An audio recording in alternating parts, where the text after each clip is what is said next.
Hello students, मैं BP Singh आज आपके लिए परसेंटेज यानी प्रतिशतता का फर्स्ट लेक्चर लेके आया हूं और इस लेक्चर में मैं आपको बेसिक से लेके चलूंगा। पूरी कोशिश करूंगा कि आपको एक एक पॉइंट समझ में आए और आपको दोबारा कोई दूसरी वीडियो देखने की जरूरत न पड़े। तो चलिए बेसिक से लेके चलते हैं और छोटी छोटी बातें बताएंगे, साथ में कुछ ट्रिकी क्वेश्चन भी होंगे, उनको भी लेके चलेंगे। ठीक है, तो चलिए प्रतिशतता का अर्थ क्या होता है? प्रति सैकड़ा, और इसे हम परसेंटेज भी कहते हैं इंग्लिश में। क्या साइन होता है? परसेंटेज हम कैसे निकालते हैं?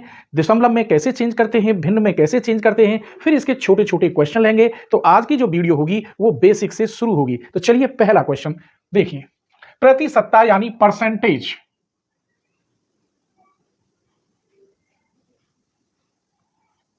प्रतिशतता इसे इंग्लिश में परसेंटेज भी कहते हैं।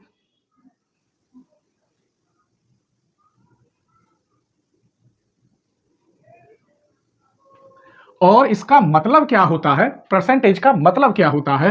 प्रति सैकड़ा।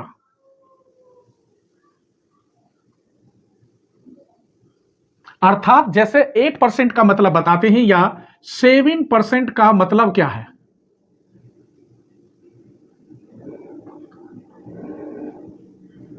इसका मतलब है 7/100 या 100 में से कितना? 7। 100 में से कितना? 7। ये प्रतिशत होता है। और इसे हम किससे करते हैं?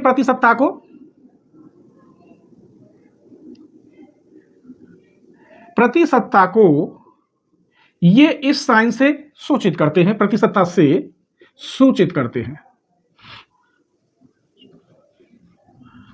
हैं या किया जाता है। अब जैसे मैं अब यहां के बाद जैसे मैं कहूं ए का 5%, या मैंने कह दिया ए का B% कितना होगा, तो इसका मतलब है ए का मतलब मल्टीप्लाई, और इसका मतलब होता है B/100। प्रतिशत का मतलब 100 में B।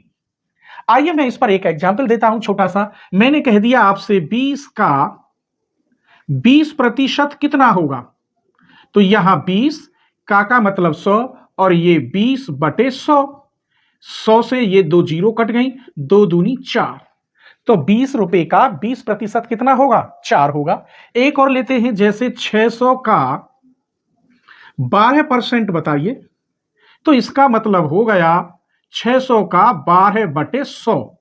इससे ये 2 जीरो कितना आ गया? आंसर 72 हो गया। अब भिन्न या दशमलव को प्रतिशत में बदलने के लिए हम क्या करते हैं वो देखते हैं। भिन्न या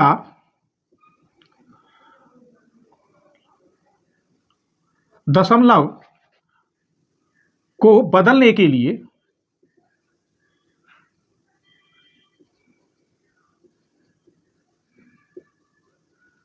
सौ से गुणा कर देते हैं।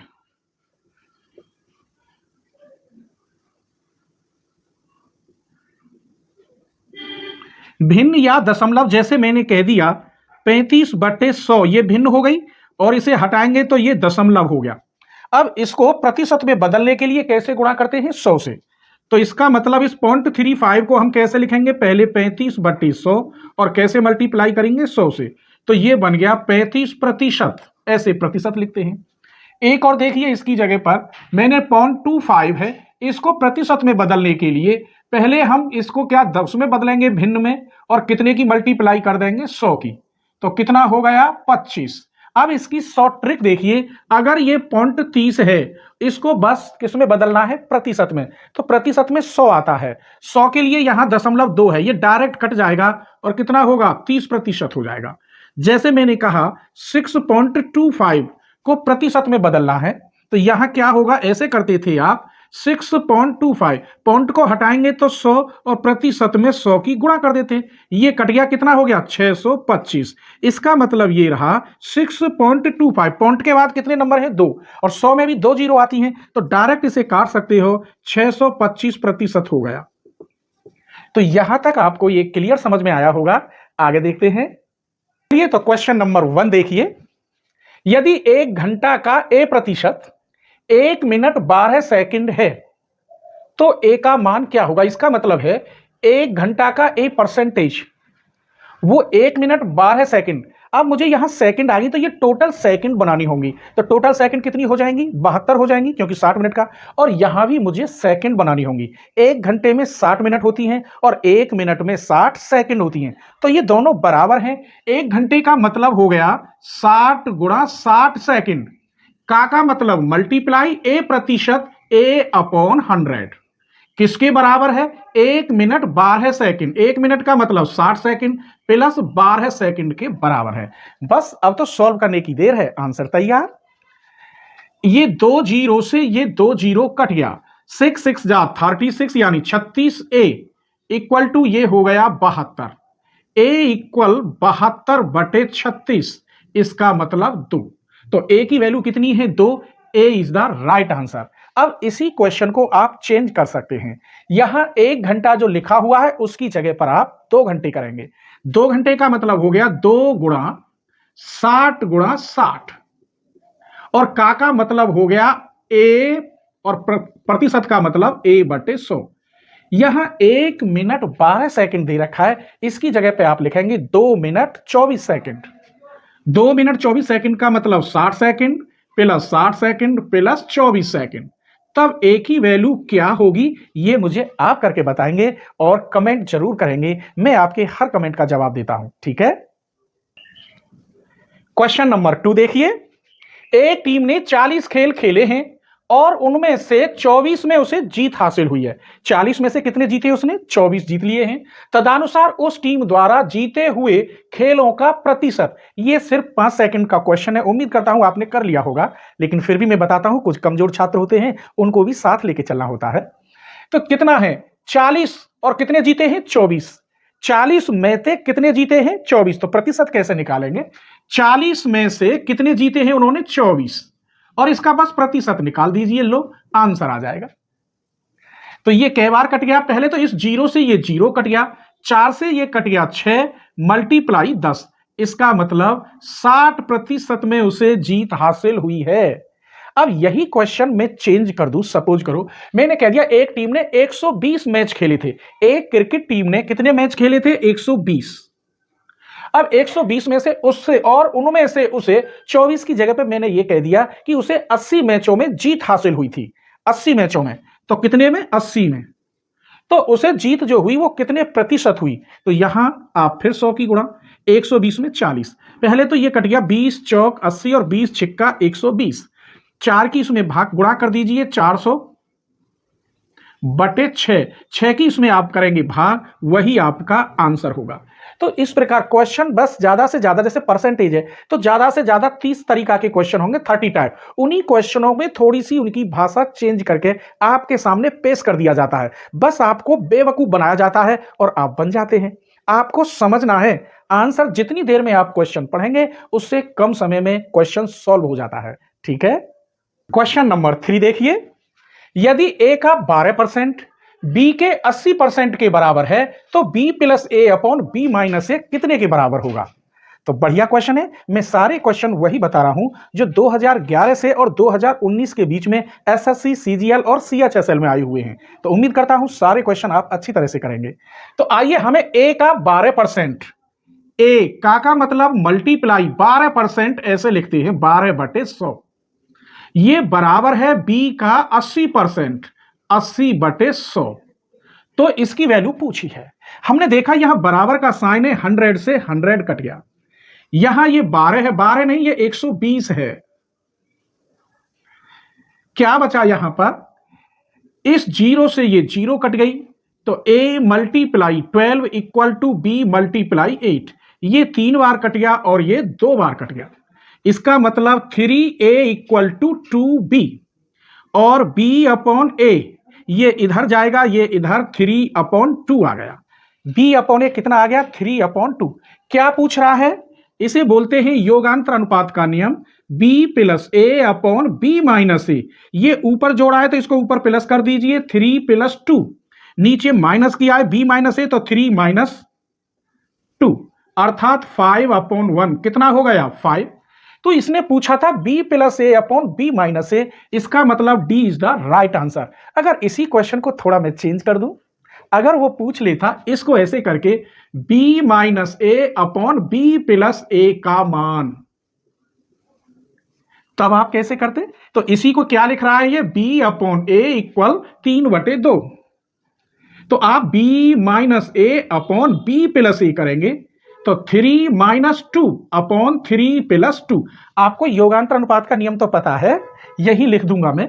ये कितना हो गया, 1/5। तब इसका आंसर कितना आता, 1/5। तो हर क्वेश्चन के मैं दो दो क्वेश्चन बता रहा हूं। योगांतर अनुपात का नियम a upon B equal C upon D. जो रूल इधर लगाओगे, जैसे a plus B upon a minus B, तो ऐसे ही इधर लगता है c plus D upon C minus D.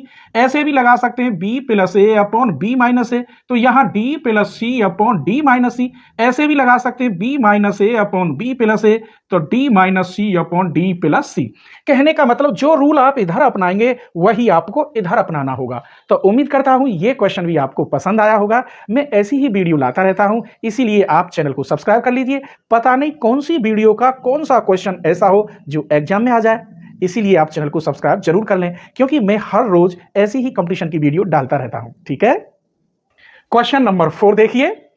वर्ष 2010 में 31% कर्मचारियों कर का भुगतान किया। कर्मचारियों ने कर का भुगतान किया। कर न देने वाले शेष कर्मचारी कितने हैं, 20,700 हैं। तदनुसार कर्मचारियों की संख्या कितनी होगी? संख्या मान लीजिए संख्या x होगी। मैं लिख रहा हूं, मान लीजिए कुल संख्या x है, तब x का निकालेंगे। 31% कर्मचारियों ने कर का भुगतान किया, तो कितने बचे? 100 में से 31 माइनस करेंगे, तो इसका मतलब 100 माइनस 31 का प्रतिशत। प्रतिशत कितना होगा? और ये जो बैठे कर्मचारी कितने थे, शेष कर्मचारी 20,700 थे। तो यहां से कर्मचारियों की संख्या निकल आती है। बस फॉर्मूला को समझना था। 31% कर्मचारियों ने भुगतान कर दिया, शेष कितने बचे? 69%। तो x का 69% इसकी बराबर है। ये 69% ही तो हो गया, x का 69%। और हैं कितने लोग, शेष कितने बचे? इतने बचे। इतने लोगों ने भुगतान नहीं दिया और इतने ये बचे थे, तो दोनों बराबर रख दिए। फिर समझ लीजिए, 31% ने भुगतान कर दिया, तो कितने लोगों ने भुगतान नहीं किया? 69%। देखिए ये 69% ही है। ये कितना हो गया? 69/100। और ये जो थे आदमी, ये कितने थे जिन्होंने भुगतान नहीं किया? 20,700। तो यहां से आप x की वैल्यू आप आराम से निकाल सकते हैं। तो x इक्वल होगा 20,700 मल्टीप्लाई 100 अपॉन जाएगा 69। मैंने देखा 69 तिया 207 होते हैं। इसमें 3 की मल्टीप्लाई करोगे, 3 नीम 27, 3 चिंग 18 और 2 20। 3 की गुणा करने पर इतना आ रहा है। इसका मतलब अगर मैं यहां 300 की गुणा करूं तो ये आंसर आ जाएगा। तो इसे हटा दीजिए, इससे ये कितनी बार कट गया? 300 बार।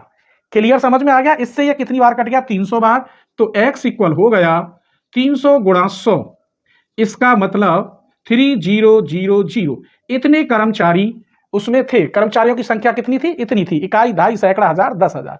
20,700 कर्मचारी शेष थे और शेष इतने प्रतिशत बने। दोनों को मैंने बराबर रख दिया, आंसर तैयार। तो जनसंख्या कितनी थी? 30,000 थी। इसका मतलब ए इज द राइट आंसर। इसी क्वेश्चन को अगर 31% की जगह केवल 21% रखा जाता, कितना रखा जाता?